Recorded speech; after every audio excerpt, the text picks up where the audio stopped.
I'm maybe a romantic painter in the sense that technique is important, stretching my own canvases is important to me, and starting from, again, priming and composition and everything is a very long, layered process to get to the final image or the final kind of thought. I don't think of my works as images, I don't think of them as pictures, I think of them as little windows.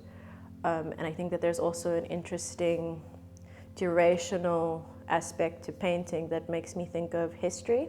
And I speak a lot about history being not a linear timeline. It's not like this happened and this happened and this happened. It's more like that happened and then that happened and that happened. And that the surface of even the ground that we walk on, is built up of layers and layers of history that, kind of like coagulate to make a city or make a landscape, or things become buried. And when that stuff comes to the surface, I think that potential of re-excavating something that you've been working on in a composition is interesting for me, just in terms of the way that I work. The idea of layering and sediment has come up quite a lot in at least the last couple of years.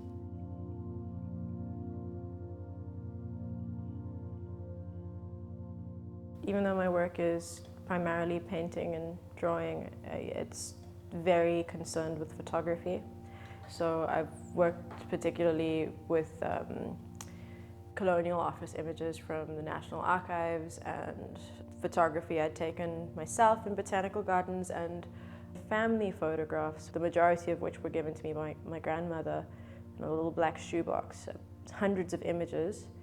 The reason that my family is in South Africa is because they are descended from the indentured migrants of India who were transported all over the world, from all over India following famine that was induced by British colonialism. The way that they all speak to this idea of the colonial gaze has been interesting to me, and I think that's having kind of been marinating on the questions for a longish time. I finally got it when I got here. I was just like, who's looking, and who's looking at the land, and who's looking at the people, and who are these people posing for, and what are these conventions that they're trying to keep up, and what is the point of taking a photograph of the landscape for the Colonial office? And this idea of maybe subverting a gaze, I think was very interesting to me, just the turning the relationship inside out.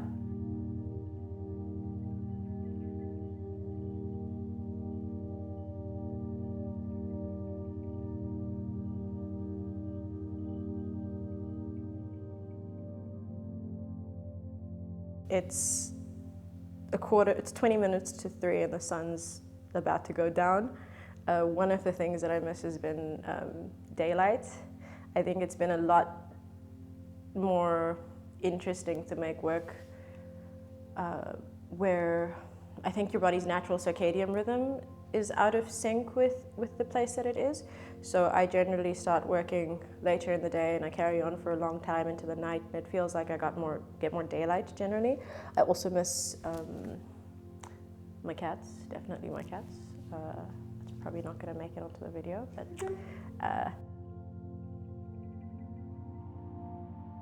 the botanical garden is interesting for me on a couple of levels, one of them being the idea of an artifice.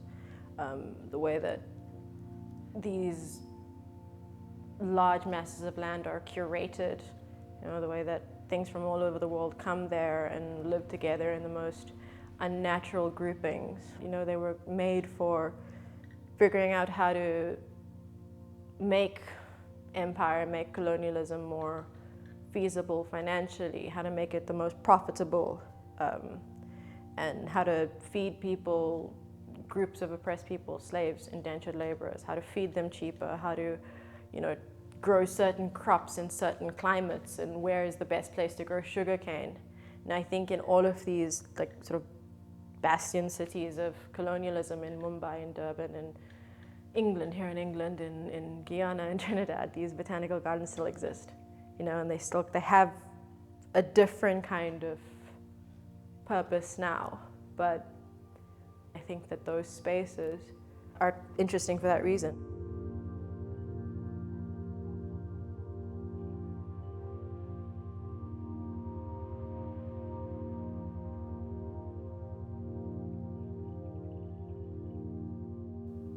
I have had a career trajectory in the last year and a half that I cannot believe, that has a lot of people kind of wait their whole lives to have happened to them, and I'm just grateful, I think, more than anything, that people want to see my work, and also that Chisenhale thinks that my work is worth showing and investing in. Can't believe it. Happy to be here. It's great. I'm just happy to be here. Just ignore me.